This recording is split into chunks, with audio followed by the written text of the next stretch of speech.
falling in love with Jesus. And it's about talking about the price Jesus paid for loving us. Ano-ano po ba ang kinakailangang mangyari, maranasan, at pasanin ng Panginoon para tayo mahalin? In healing people, Jesus lost power and energy to the recipient. Mahilig po tayong magpagaling sa Diyos, humingi ng tulong, humingi ng himala, pero syempre, pagka kumuha ka dito sa kabilang side, parang sa accounting, mayroon ka dapat counterpart sa kabilang side because both things must happen on the two sides of the equation. That nothing ever happens without causing a reaction of events. And when Jesus gives power and energy and ministration, He actually pays. Sa Mark 5:24-30, makikita po natin dito isang himala na mayroong isang babaeng gumaling. Nakakagulo ang mga tao, maraming nakapaligid sa Panginoon at may nagyayaya pa sa kanyang bahay para sa kanyang anak na may sakit. So Jesus went with him. A large crowd followed and pressed around him. And a woman was there who had been subject to bleeding for 12 years. She had suffered a great deal under the care of many doctors and had spent all she had. Yet, instead of getting better, she grew worse. When she heard about Jesus, she came up behind him in the crowd and touched his cloak because she thought, if I touch his clothes, I will be healed. Immediately, the bleeding stopped, and she felt in her body that she was freed from her suffering. At once, Jesus realized that power had gone out from him. He turned around in the crowd and asked, "Who touched my clothes?" So meron po isang babaeng 12 taon nang dinudugo, hindi mapagaling ng sino mamang gagamot, naubos na ang pera, kapupunta rito at kapupunta sa ganung doktor. At sabi niya, mahipo ko lang ang laylayan ng kanyang damit, gagaling ako. Meron siyang ganung mananalig. At sa dinami-rami ng di magkamayaw na tao sa paligid ng Panginoon, obviously touching him, napapadikit sa kanya at nagsisiksikan, ang babaeng ito'y humipo sa kanyang damit. At agad-agad, dahil sa kanyang pananalig, naramdaman niyang siya'y gumaling. Kung meron po kayong napakasakit na karamdaman o napakahirap na kalagayan, kayo ang unang-unang makakaalam kung ito ay nawala. Parang meron kayong tinik na biglang nabunot, meron kang pasan na biglang nawala, alam mo agad, sabi niya, gumaling ako, I know it. At ang Panginoon, may naramdaman din. Naramdaman niya ang kapangyarihan na lumabas mula sa kanya. At sabi niya, sino ang humipo ng damit ko? Sabi ng mga walang kamalay-malay, mga clueless na mga disciples, ang dami-dami pong tao na nakakagulo dito. Tinatanong nyo kung sino humipo sa inyo. Because obviously, there were so many people who were able to touch him. But this one particular touch had the touch of faith. Kaya siya lang ang gumaling sa dinami ng nakahipo sa Panginoon. Siya lang may pananalig. Kaya sino man ang umaattend ng church, maraming nakikinig pero napagpapala ba? Gumagaling ba? Yung may pananalig lamang, hindi lang lahat ng nakakahipo ang gagaling. Pero ang mahalagang tingnan dito, that Jesus lost energy to the recipient. At naramdaman niya yon. Hindi basta libre-libre lang ay pinapamigay niya na baliwala, iniinda at nararamdaman ng Panginoon. Kung isa naman kasi iba, medyo may trabaho ka lang, may konti kang pera, bigyan mo naman kami, hindi mo naman iindan, ang dami mo naman pera. Paano ko pwede magbigay kahit kanino na hindi mo iniinda? At ang Panginoon talagang nararamdaman niya ang kanyang pagbibigay because He pays. What else did Jesus pay to become our Lord and loving Savior? The Lord received the illnesses upon Himself whenever He healed people. In healing people, He received the illnesses. Matthew 8:16-17, when evening came, many who were demon-possessed were brought to Him, and He drove out the spirits with a word and healed all the sick. This was to fulfill what was spoken through the prophet Isaiah. He took up our infirmities and carried our diseases. Nakikita niyo po yung mga nurses, doctors, technicians na nagsisilbi sa mga pasyenteng may sakit, lalo yung nakakahawa, bihis na bihis, ayos na ayos, linis na linis, dahil baka makuha nila yung sakit. Pero kung yan po ay tinatanggal sa atin, lumilipat. Inoperahan ka, tinanggal yung maruming bahagi ng iyong katawan, napalipat yun dun sa kung saang lugar, kaya iniingatan nila kung saan pumupunta yung mga biological wastes ng ospital. Dahil may paglilipatan yon, kaya kailangang ingatan. Yung basura natin, inalis natin sa ating bahay na wala yung baho pero lumipat sa iba. Kaya yung mga sakit natin na pinapatanggal natin sa Panginoon, sa niya dinadala. Tinatanggap niya sa kanyang sarili. Yung pong He took up our infirmities is from the Greek lambano, which means to accept, to have, to obtain, to receive, to take. In other words, when you say, the Lord healed me, it means the Lord accepted, obtained, received, and took my disease. Gumagaling ka dahil merong kumukuha ng iyong sakit. At yung sinabi sa prophecy, He carried our diseases, is from the Greek bastadzo, which is to endure, to sustain, to receive, to carry. Pareho lang. Pag kinuha niya yung sakit mo, sa kanya napunta. Kaya hindi pwede kang pagpalain ng Panginoong Hesus na hindi niya nararamdaman na pinagpala ka dahil siya ang nagbabayad. In forgiving sins, Jesus received the punishment due the sinner. Hihinga ng tawad, Lord, patawarin niyo po ako sa kasalanan ko, nagkasala po ako, patawarin niyo po ako. Pag pinapatawad tayo, may nagbabayad. Pag may utang na pinapatawad dahil may nagbayad, hindi pwedeng walang nagbayad. At tuwing humihingi tayo ng tawad para sa ating kasalanan, si Jesus ang ating pinagbabayad. Mga kapatid, kung minsan siguro, sobrang na tayo nasanay sa kabutihan ng Diyos.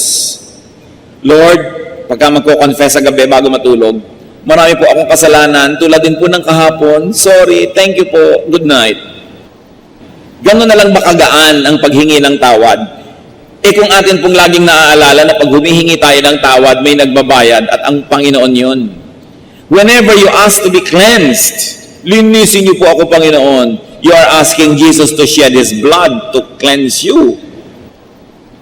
Cleansing, salvation is free, but it is not cheap because Jesus pays. Isaiah 53 verses 5 to 6, referring to the Lord, but He was pierced for our transgressions. He was crushed for our iniquities. The punishment that brought us peace was upon Him, and by His wounds we are healed. We all like sheep have gone astray. Each of us has turned to his own way, and the Lord has laid on Him the iniquity of us all. Bakit siya sinugatan? Dahil sa ating mga kasalanan. Bakit siya dinurog? Dahil sa ating mga karumihan. Bakit siya pinarusahan? Ba't tayo nagkaroon ng kapayapaan? Dahil lahat ng gulo natin itinambak sa Kanya at ibinigay sa Kanya. At bakit nawala ang ating mga sugat? Sapagkat inilipat sa Kanya.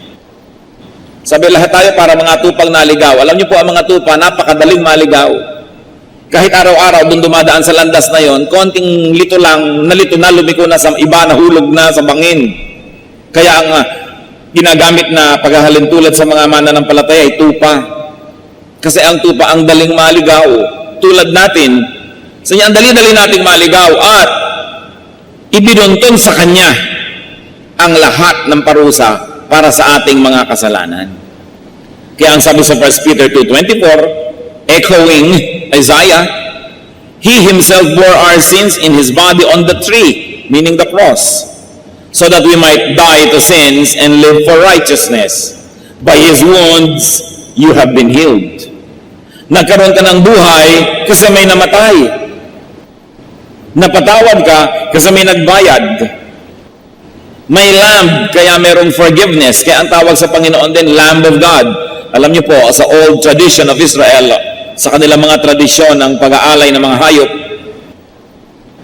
hahawak sila sa ulo ng hayop at sa isang seremonya ay waring inililipat doon sa hayop ang kanilang mga kasalanan.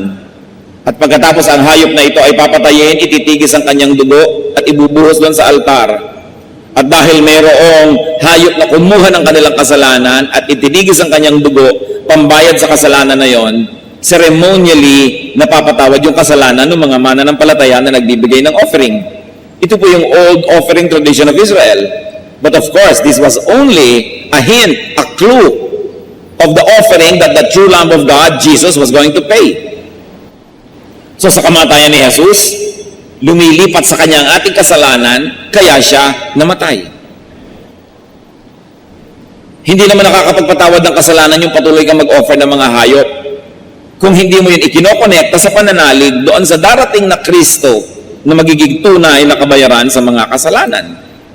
So even the offering of blood sacrifices don't mean anything if it is not connected in faith through the blood of Jesus. Kaya lahat po ng ating sacrifices, kung walang kinalaman din kay Jesus, baliwala. Pero ang mahalaga nating tandaan, may nagbayad. May Barabas kasi may Jesus. Ano po ang nangyari noong ang Panginoong Jesus ay nilibis ni Pontius Pilate? Wala siyang makitang kasalanan. Sa niya, wala akong makitang kasalanan dito. Meanwhile, heto si Barabas, sabi niya, alam na alam ko makasalanan. Pumili kayo kung sino sa kanila ang palalayain ko. Kasi naging kaugalian na pagpista, nagpapalaya ng isang may kasalanan. At ang binili ng mga tao si Barabas at si Jesus, nagpasa ng krus. Habang ang Panginoon ay hinahataw, nagpapasa ng krus at ipinapako, si Barabas nagpa-party. Nagkaroon bigla ng bienvenida party ng kanyang mga kaibigan, kamag-anak, sapagkat siya'y lumaya, samantalang siya'y dapat ay ipako sa krus, dapat siyang parusahan. Pero nakalaya siya dahil si Jesus ang napako. Mga kapatid, tayo ang mga Barabas na yan. Sabihin niyo sa katabi niyo, ikaw si Barabas. At sabihin niyo naman sa nagsabi sa inyo, at ikaw din. Kaya tayo pupunta sa kalangitan dahil si Lord ay nagbayad. Sabi sa Bible, He went down to the depths of hell for 3 days. Kaya tayo magkakaroon ng buhay, siya'y namatay. Kaya tayo lumilinis, siya ang pinarumi. At siya ang tumanggap ng ating mga kasalanan. So we should never just take confession lightly. Na hindi natin sabihin, Lord, may kasalanan na naman po ako. Sabi ng iba, sige na, magkasala ka na, i-confess mo na lang. Madali namang kausapan Diyos, i-confess mo lang. Sabi sa Bible, if we confess our sins, He is just and will forgive us all our iniquities. Yes, the Lord forgives, but the Lord pays. Tuwing kayo po, halimbawa, gagawa ng mali, pero alam nyo, magulang nyo magbabayad. At di ba nangyayari naman sa buhay natin yan? Mga anak gagawa ng mali, magulang nagbabayad. Magulang nagbabayad ng piyansa, magulang nga nagbabayad sa pulis, magulang nga nagbabayad sa hukom, magulang nga nagbabayad sa ospital, sa mga na-damage. Talagang may nagbabayad. Pero anong klaseng anak ka naman tuwing wala ka na lamang ginagawang pag-iingat dahil may nagbabayad naman? At sa mga kasalanan natin paulit-ulit, ang Panginoon, paulit-ulit nating sinusugatan para kuhanan ng dugo na panglinis sa ating kasalanan. Ganun niya tayo kamahal. Isang pagmamahal na hindi dapat abusuhin, isang pagmamahal na dapat maging inspirasyon natin para tayo magsikap na bigyan siya ng kaluguran, kasiyahan, at tigilan natin ang kahihingi ng dugo niya. Ngayon yung iba naman, ba't hindi ka malang nagko-confess kasi nahihiya na ako sa Diyos humingi ng dugo eh. Kung talagang nahihiya ka, ang tigilan mo ay ang pagkakasala. Kasi kahit hindi ka humingi ng dugo at palinis, offensive pa rin sa Diyos ang karumihan. Yan po ang pinagkaiba mga kapatid ng Christianity. That's why we do not apologize to say that this is the real one, the genuine one. Because in Christianity, Christ pays. In all other religions, you pay. Humanap kayo ng ibang religion na hindi salvation through faith in Jesus. Siguradong yung tao ang Savior niya. Kailangan siya magsakripisyo, kailangan siya magbayad, kailangan siya magbiyahe patungo sa malayo to earn points, kailangan siyang gumawa nito at gumawa noon, magpahirap sa sarili dahil siya ang nagbabayad sa kanyang kasalanan. Pero kaya ba nating bayaran? Ano man ang gawin natin sakripisyo? Hindi. Jesus paid for our sins. This is a very, very cornerstone and uniqueness of Christianity. That in Christianity, our God pays for our sins. In all other religions, you never stop making sacrifices to try to pay for your sin and to please your God. And if it is God who is your judge, who will pay for your sin, and He is the judge who can condemn you. Kaya sinasabi sa Bible, there is now no more condemnation for those who are in Jesus. Pag namatay ka, siguradong automatic, you're going to paradise. Wala nang hukuman, wala nang magsasakdal. Paano ka isasakdal? Ang hukom, yung Savior mo. Saan ka nakakita ng hukom na matapos ka i-declare guilty, I find this accused guilty. Pa! Pagkatapos hinubad niya ang kanyang robe bilang judge, at siya ang naupo sa silya elektrika para sa'yo, siya ang tumanggap ng lethal injection para sa'yo, siya ang nag-serve ng 30 years in prison para sa'yo, pero dineclare kanyang guilty dahil siya ay just. Hindi niya pwedeng sabihin yung tama ay mali, yung mali ay mali. Hindi niya pwedeng sabihin yung mali ay tama. Yung mali, mali. So we are all declared sinful, but Jesus paid for our sins. God, who is our Savior, is also our judge. Yun lang mga kapatid, dapat na, sapat na para tayo masecure lagi. Hindi bagay sa mga Christian yung insecure. Nai-insecure ka dun sa isang mahusay-husay na tao. Hindi bagay yan. Hindi bagay yung nai-insecure ka sa ganito, sa ganyan, wala kang siguradong kakainin next month, nai-insecure ka. Kung yung eternity, yung kawalang hanggan, yung forever and ever, isinecure ng Panginoon, hindi pa kaya tayo isecure bukas, ngayon, next week, next month? At kung si Jesus ay mamamatay para sa ating kasalanan, ililipat sa kanyang ating mga sugat, tatanggapin ang mga palo na para sa atin, ang mga pako na dapat ilubog sa ating katawan ay sa kanyang katawan ilubog, hindi pa kaya tayo bigyan ng makakain? Hindi pa kaya niya tayo bigyan ng shelter? Hindi pa kaya niya tayo bigyan ng konti nating kailangan dito sa mundo? Never be insecure. The love of Jesus is enough to make you smile all the days of your life, no matter what happens. Because our eternity is secure. Merong Kristo, kaya tayo ay ligtas. Ano pa po ang mga sacrifices ni Lord sa atin?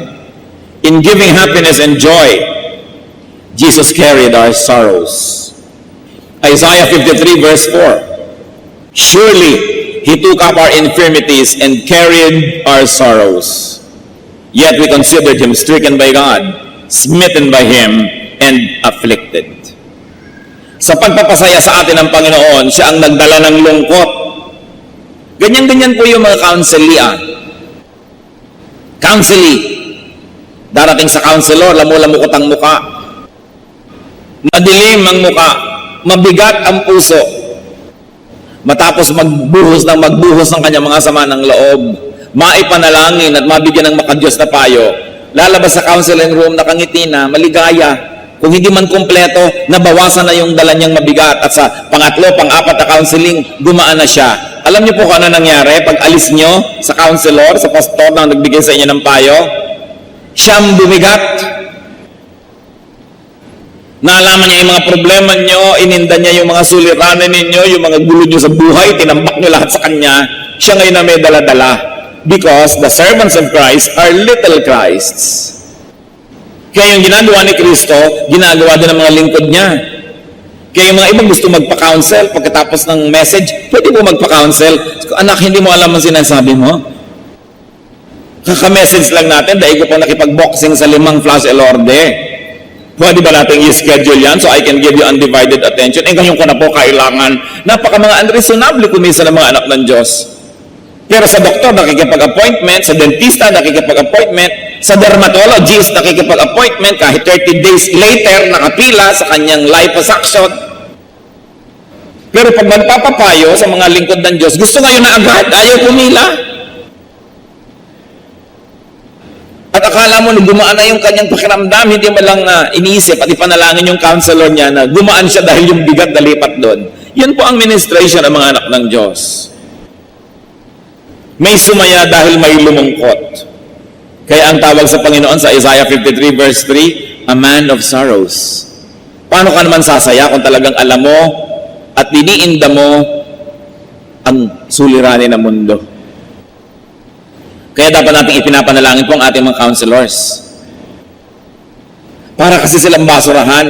Yung lahat ng basura mo, itatambak mo sa kanila, luminis ka't gumaan pero naiwan sa kanila. Anong gagawin nila? They have to be helped spiritually. Because that is difficult. What else did Jesus pay? In serving people, Jesus got tired. Ang Panginoon nga napagod. Tao pa. Mark 6:31, then because so many people were coming and going, that they did not even have a chance to eat, He said to them, come with me by yourselves to a quiet place and get some rest. Hindi na matapos-tapos ang miniministera ng mga tao. Sabi ng Panginoon sa kanyang disciples, magsara muna tayo. The doctor is out. Magpahinga muna tayong lahat sa isang tahimik na lugar. At alam ni Lord John. And people are comforted because someone takes their burdens. Kaya kita nyo, nakakita ng kapahingahan yung mga lumalapit sa kanila at ang napagod yung mga disciples. But we must here appreciate the ministry of Christians. That the disciples help the Lord serve the people. That the disciples help the Lord carry His cross. Sa Matthew 27:32, an interesting episode happened on the way to Golgotha. Noong ang Panginoon po ay nagpapasa ng krus, merong biglang nakatulong sa kanya ng pagpapasan. As they were going out, they met a man from Cyrene named Simon, and they forced him to carry the cross. Wala naman tao nagbo-volunteer na buhatin yung krus ni Kristo eh. Wala naman taong talagang willing na tulungan si Kristo magbuhat. Kaya this man was forced. We should know that many servants, many helpers, and disciples of Christ were actually forced to help the Lord. Bihirang-bihira, and I'll be suspicious of people who really would like to become pastors. Yung talagang gustong-gusto maging pastor na gustong-gusto. Bakit? Siguro ang nakikita lang niya, yung lagi kang nakakaupo sa presidential table, lagi ka kumisang nare-regaluhan ng pinya, naaalala ka ng mga tao, iniimbita ka sa kanilang mga debut, sa birthdays, so gusto-gusto mo ngayon maging pastor kasi walang taong matino na iibigin niyang gusto niya magpasa ng krus. Kaya, yung nagpapasa ng krus, yan ay mga pinilit pa ng Diyos. Mga kuminsan, pinagsara na ng ibang pinto para mag-serve na talaga dahil ayaw pa eh. O kaya, takas ng takas, katulad ni Jonah, na nagbabagyo pa at kung ano-anong dilubyo ang nangyari para lang sumunod siya sa kagustuhan ng Diyos. Pero ang maganda nito, sa napilitan kayo't hindi, kung tayo ay kapwa lingkod ni Jesus, tayo'y tumutulong na gawin ang kanyang gawain, ito'y malaking bagay. Kahit si Jesus, na si Jesus na nga siya, kinailangan pa na magkaroon ng isang taong katuwang, katulong sa kanyang gawain. Hindi dahil kailangan niya ang tao, because God wants to dignify us and He likes us to become His workmates, His partners, His supporters. Kaya tayo, kahit nag-aagam-agam, may konting duda, and your love for yourself, for your comfort, for your freedom, discourages you from helping Christ carry His cross, follow the voice of God and help the Lord carry His cross. Kaya ang kasabi-sabi niya, carry your cross and follow me. Gusto mo palang sumunod kay Kristo? Hindi ba nakakahiya na si Kristong Diyos ay may pasang krus tapos sumusunod ka, wala kang dala? Kaya ang susunod kay Kristo, papasan din ang kanyang munting krus. Salamat na lang, hindi sa kanya ipinapapasan yung krus, yung cross of salvation. Kundi yung cross na lang niya na, halimbawa, mahiyain siya, dapat niya yung talunin. Halimbawa, tamad siya, dapat niya sipagan. Halimbawa, proud siya, dapat siya maging humble. Yun ang mga cross na dinadala natin. Na marami na siyang trabaho sa buhay, mapapagod pa siya. It's still a cross that we have to carry. But it is a ministry. In identifying with people, Jesus lost His favored status. He lost His fellowship with the Father. Naranasan nyo na ba na kayo nasa isang marangal na kalagayan, pagkatapos may mga tao nasa isang abang kalagayan, pero in identifying with them, bumaba tuloy yung ranking nyo? Ganyan ang ginawa ni Jesus. Kumisan ikaw ay napaka-respectable person, very accomplished, pagkatapos ang mga kapatid mo, ang mga pinsan mo, lahat ng kamag-anak mo, basagulero, mga hampas lupa, pero in identifying with them, nababawasan ang iyong ningning, but you identify with them nevertheless, kasi kamag-anak mo. Isa kang kagalang-galang na teacher na babae, ginagalang ng lahat, tapos yung asawa mo, pasuray-suray at laseng, dahil sa iyong association, nadadala ka niya pababa. Ano kaya ang pagbaba na dinadala natin sa Panginoon? Na siya'y nasa langit, literally, ibinaba sa lupa. Napakataas ang kalagayan, siya'y naging hamak, siya'y naging kawawa, inapi-api, sinaktan. Biruin mo, anak ng Diyos, sasampalin ng tao lamang, papahirapan, sasaksakin, hahampasin. At hindi lang yon, naputol pa ang kanyang favored fellowship with the Father. Matthew 27:46. About the 9th hour, Jesus cried out in a loud voice, Eloi, Eloi, lama sabachthani, which means, my God, why have you forsaken me? Isang napakalaking tanong sa marami, bakit sinasabi ni Jesus yun nung mamamatay na siya? Because when Jesus was about to die, all your sins, my sins, the sins of all people of the world, then, now, and in the future, were placed upon Him. Ang lahat ng ating kasalanan, itinambak kay Jesus. Pati yung gagawin pa lang natin, itinambak na para pag nangyari at ginawa natin at inihingi natin ng tawad, nabayaran na rin sa krus. Kaya naputol ang relasyon ng Ama sa Anak, because how can God who is holy, how can the Father who is perfectly holy have fellowship with the Son who has now become the sin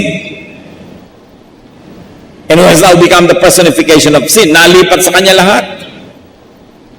Kumisan, may anak ka, hindi mo gusto yung mapapangasawa dahil nakipag-isa doon, itatakwil mo. Hindi mo na ako ama mula ngayon. E paano pa yung Diyos Ama sa langit? Ano magiging relasyon niya sa Diyos Anak na naging sobrang makasalanan, pati yun naputol? Ibinaba natin ang kalagayan ng Panginoon at ginawa niya yon para tayo itaas. Huwag magtaka, mga kapatid, if in our association with Jesus, sa tingin ng iba, bumababa tayo. Sobrang pagbaba ang ginawa ng Panginoon para maki-associate sa atin. Huwag tayo manghinayang kung sa tingin lang ng ibang tao dyan, bumababa tayo dahil kayo nagbabasa ngayon ng Bible, dahil ikaw ngayon ay naging born-again Christian, dahil ikaw ngayon ay naghahanap ng katotohanan. Sabi nila, ano nangyari sa'yo? Bakit iniwan mo ang ating dating relihiyon? Naligaw ka na ng landas, nababaliw ka na, nagbabible ka na. Kuminsan, itinatatuhan natin ang ating pagiging anak ng Diyos para huwag bumaba ang pagtingin ng iba sa atin. Pero ang pagbaba ng Panginoon, hindi sa pagtingin ng makasalanang tao, kundi sa pagtingin ng Diyos Ama, ginawa niya para sa atin. So you be identified with Jesus. If He was willing to be identified with you, all the more that we should be willing to be identified with Him. Ano sabi ng Panginoon sa Matthew 10:32-33? Whoever acknowledges me before men, I will also acknowledge before my Father in heaven. But whoever disowns me before men, I will disown before my Father in heaven. Pag ako ay pinagbapuri mo sa harap ng tao, ipagmamapuri kita sa harap ng Ama. Pero pag ikinahiya mo ko sa harap ng tao at itinatwa mong anak kita, itatatwa kita sa harap ng Ama sa araw ng paghuhukom. Ganun ang pagmamahal sa atin ng Diyos. Sobra. Christianity is a religion premised on love, on the love of God for people. Sa kayo nakakita ng relihiyon na yung Diyos ang nag-o-offer at ang offering niya hindi bulaklak, hindi kandila, hindi dasal, hindi usok. Ang offering niya ang sarili niyang buhay para sa kanyang mga anak. So the Lord loves us. Jeremiah 31:3. The Lord appeared to us in the past, saying, I have loved you with an everlasting love. I have drawn you with loving kindness. In loving and serving people, the Lord Jesus Christ received all our illnesses upon His body. He received the punishments for our sins. He carried our sorrows, grew tired, and lost His fellowship with the Father. But of course, He regained this in victory, because the holiness and perfection of Jesus could not keep Him on the ground, could not keep Him dead, could not hold Him in hell. But the holiness and perfection of Jesus is above the sins of us all. Ang kanyang kabutihan ay higit sa kasamaan nating lahat. Ang kanyang kalinisan ay higit na makapangyarihan sa karumihan nating lahat. Kaya kaya niyang bayaran ang lahat ng ating kasalanan. Kaya siya ang kaisa-isa bukod tangi, qualified to be Savior and to be Lord. Meron pong nangyayaring osmosis when you are with the Lord. Ano po ba yung osmosis? The movement of liquid from a place of higher concentration to a place of lower concentration. Or the movement of anything. Kaya yung itlog ng itik na ibinabad nyo sa asin ng matagal, nagiging itlog na maalat. Kasi yung alat ng asin nakakalampas doon sa shell na yan ng itlog at nakakapasok sa loob, nagiging maalat.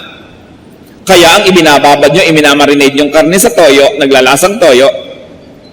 At kaya naman, yung masarap sana, pero sinobrahan nyo ang sabaw, lahat ng lasa niya nagpunta na sa sabaw, nawala na yung concentration, nag-osmosis. Pag tayo babad sa Panginoon, osmosis happens. Yung kapangyarihan niya, yung kanyang lasa, yung kanyang kagandahan, lumilipat sa atin. At alam niyo nangyayari, lahat ng kasamaan natin at karumihan, lumilipat sa kanya at binabayaran niya. Kaya ang mahalaga, sino ang iyong kasama, sino ang iyong kababad, dahil magiging ganun ka rin. Kung nakikibabad ka sa mga laging nagpupuyat, magiging puyat ka rin. Kung nakikihalubilo ka sa mga umiinom ng alak, magiging lasenggo ka rin. Kung nakikisama ka sa mga rebelde, magiging rebelde ka rin. Pag sumasama ka sa mga sexually immoral, magiging immoral ka rin. Because there is osmosis. That's why you choose who you go with. Pero syempre, marami namang gustong maglasing talaga, so sasama doon sa nagyayaya sa inuman. Kasi sila mismo gusto rin nila yun eh. Paano pa ako na-consente, na-encourage? Di lalong mangyayari yun. Kaya yung mayayabang na sumasama sa kapwa mayabang, lalong yumayabang. Yung mga tamad na sumasama sa mga tamad, lalong nagiging tamad. Anong mangyayari kung sumasama tayo sa mga makadiyos? Anong mangyayari kung makikiisa tayo sa Diyos mismo? Kaya napakahalaga that there is osmosis happening in our lives. Saan ba tayo bumababad? Sa salita ng Diyos, sa kabutihan, sa magandang payo? Do not be surprised if in ministering to Christ and in ministering for Christ, you suffer. Huwag kayo ma-surprise. So sabihin nyo, kung kailan pa ako naging Christian, nagkaroon ako ng ganitong uri ng suffering. Kung kailan pa ako naglingkod sa Panginoon, kung kailan pa ako sumali sa choir, o naging instrumentalist, o Sunday school teacher, kung kailan pa ako nagpastor, kung kailan pa ako nag-volunteer, nagkaroon ako ng suffering. Don't be surprised, because Christ that you follow suffered. Pero, yung sinusundan niya naman patungo sa kaluwalhatian, tatandaan natin, ang daan tungo sa langit ay kailangang dumaan sa Kalbaryo. Sapagkat ang Panginoon na umakyat sa langit ay dumaan sa Kalbaryo at sa krus. At salamat na lang yung most of the suffering was done for us by Christ and we don't have to suffer anymore. Konti na lang ang natira sa atin, parang yung tumulong kay Jesus. Tumulong lang siyang magbuhat sandali pero hindi naman siyang ipinako. Kaya mga kapatid, maghanap-hanap naman tayo ng mabubuhat. Maghanap-hanap naman tayo ng maitutulong sa ministry ng Panginoon. Sapagkat maging nung siya idadalhin sa Kalbaryo, ipinakita yung ganung pamamaraan na ang tao ay tutulong, ang tao ay kasama sa pagbubuhat ng krus. Lalo tayong mga mananampalataya. Huwag kayong magulat kung may mga trial. Huwag kayong magulat na ngayon pa na naging Kristiyano ka, kung minsan nagkaroon ng mga hirap. 1 Peter 4:12-13 says, Dear friends, do not be surprised at the painful trial you are suffering, as though something strange were happening to you. But rejoice that you participate in the sufferings of Christ, so that you may be overjoyed when His glory is revealed. Sabi, kung kayo ay nararamay at napapasama sa mga suffering ng Panginoon, magpasalamat kayo at magkaroon kayo ng ligaya. Huwag kayong magulat. Sapagkat si Jesus mismo ay nahirapan, ang mga disciples ay nahirapan. Ang nakakagulat kung hindi man lang kayo mahirapan, baka hindi kayo kasali. Yun ang nais nating maalala. John 21:15-16. When they had finished eating, Jesus said to Simon Peter, Simon, son of John, do you truly love me more than these? Yes, Lord, he said. You know that I love you. And Jesus said, feed my lambs. Again, Jesus said, Simon, son of John, do you truly love me? He answered, yes, Lord, you know that I love you. Jesus said, take care of my sheep. So tayo minahal ng Panginoon. Ang tanong sa atin ngayon, mahal mo ba ako? At kung ang sagot nyo, yes, Lord, I love you. Alam nyo ang sagot niya, bueno, feed my sheep. Feed my lambs. Take care of my people. Take care of my church. The church is the body of believers, the head of which is Jesus. Kung mahal mo ako, paano mo ako paglilingkuran? Nasa langit ako, paglilingkuran mo ang mga kapatid, ang kapatiran, ang church. Paano mo ako bibigyan? Ang yaman-yaman ko, wala akong kailangan, Diyos ako. Buwes, bigyan mo ang mga kapatid, bigyan mo ang gawain, bigyan mo ang misyon, bigyan mo ang church. Paano mo ako tutulungan? Ako'y Diyos. Tulungan mo ang mga kapuspalad, ang mga kawawa, because whatever you do to the least of this, you do to me. Gusto mo akong gawa ng mabuti? Sabi ng Panginoon, gawin mo sa iyong kapwa. Gawin mo, unang-una sa iyong mga kapatid sa pananalig, at pagkatapos gawin mo kahit kanino paman. Yan ay ituturing ko na ginagawa mo sa akin. Jesus is loving, we should be grateful. And what better way to show our gratitude than to love those whom He loved, to love His church and not divide it, to love His church and not speak against it, to love His church and do everything to strengthen it, not to weaken it. Dapat lahat po ng ginagawa natin ay para tumulong na palakasin ng iglesia, hindi ito para pahinain, hatiin at siraan. Dapat lahat ng ginagawa natin ay para lingapin pagmalasakitan ng iglesia ng Panginoon sapagkat siya ang ulo ng iglesia. At wala tayong maaaring gawin na pananakit, pagbabaliwala, pagtalikod, pagpapabaya sa church na hindi ituturing na pagtalikod sa Kanya. Because He is the head of His church. And very importantly, because Jesus has done good to you, do to others what Jesus had done for you. 1 Corinthians 11:23, for I received from the Lord what I also passed on to you. Tinanggap mo pala sa Panginoon, ipamigay mo rin sa iba. Katuruan, kaligtasan, mabubuting bagay. Matthew 10:8, heal the sick, raise the dead, cleanse those who have leprosy, drive out demons. Freely you have received, freely give. At ito'y pwedeng physical, pwede lalo naman na spiritual. Because many people are spiritually dead. They have to be spiritually alive. Turuan ng salvation. Many people have spiritual leprosy. May sakit na nakakahawa, may sakit na napakahirap gamutin. Gamutin sila sa pamamagitan ng katuruan ng Diyos. Magpalaya sa mga demonyo sa buhay ng mga tao. At kung hindi spiritual na demonyong nakatira sa kanya, mga kamalian na ang demonyo ang pinagmumulan. Ibunyag ang mga gawain ng kadiliman at huwag itong pagtakpan. Napakamali na kung may ginagawa ang inyong ina, ang inyong ama, ang inyong anak, ang inyong kapatid na mali, pagtatakpan nyo dahil kapatid nyo sa laman. Dapat ang sugat tanggalin ang takip at nang sa ganon, malinis, malanggas, malagyan ng gamot.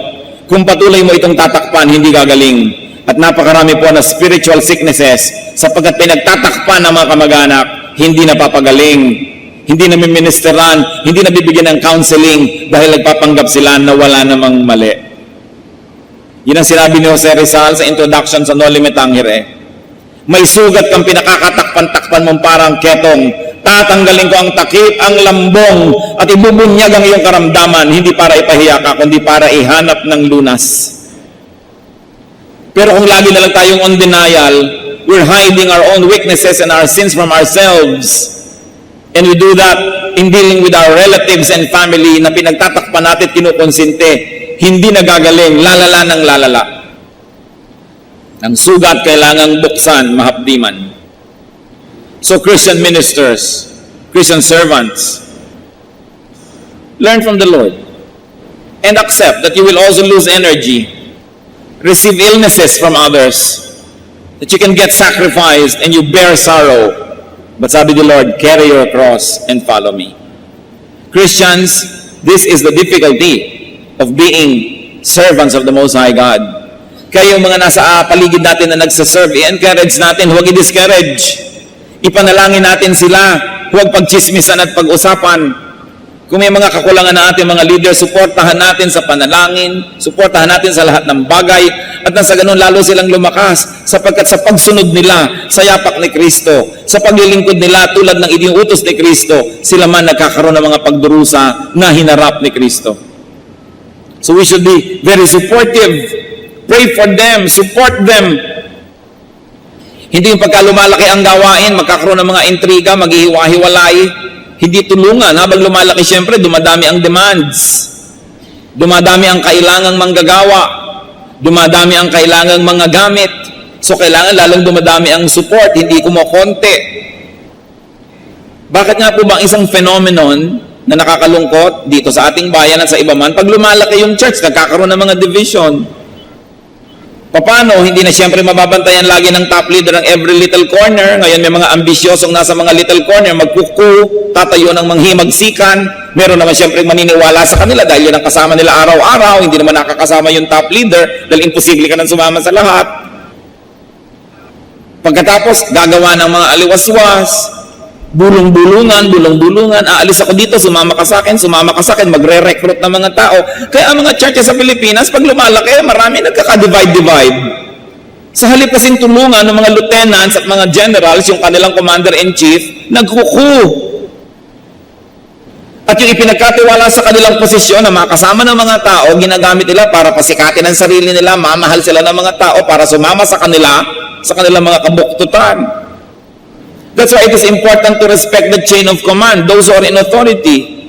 Pag meron pong nakakataas sa inyo na hindi na siya susunod sa mas nakakataas sa kanya, hindi na siya dapat sundin. Kasi ang tawag doon, coup. Ang sabi ni Lord, respect those who are in authority.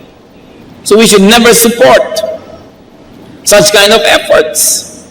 Lalo sa church. Kasi kung minsan sa mga gobyerno, hindi mo na alam kung godly yung leadership. Alam nga namang si Hitler yung leader, sasabihin mo pa, respect those who are in authority. Pag hindi na makadiyos, huwag mong sundin. Dahil pag si Satanas ang sinusunod, hindi na dapat yung sundin. So it is important for us to realize the sacrifices also of those who obey the Lord. Ang ating mga choir leader, ang ating mga Sunday school teacher, sa kanilang nananahimik na buhay, pumayag sila magpasandi ng krus na yon, huwag nating dagdagan. Huwag na tayo yung maging pasanin. Maging supportive tayo. It is important to pray for those who follow Jesus. You know, pati ang mga babae po, very supportive sa Panginoon. Nung siya naglalakbay sa Galilee, sabi sa Mark 15:41, in Galilee, these women had followed him, meaning the Lord, and cared for his needs. So si Lord, kahit nung nandito sa lupa, nakakapaghimalaan, pero tinatanggap niya yung tulong ng mga naniniwala. Kaya dapat din tayong tumanggap ng tulong at dapat tayong magbigay ng tulong.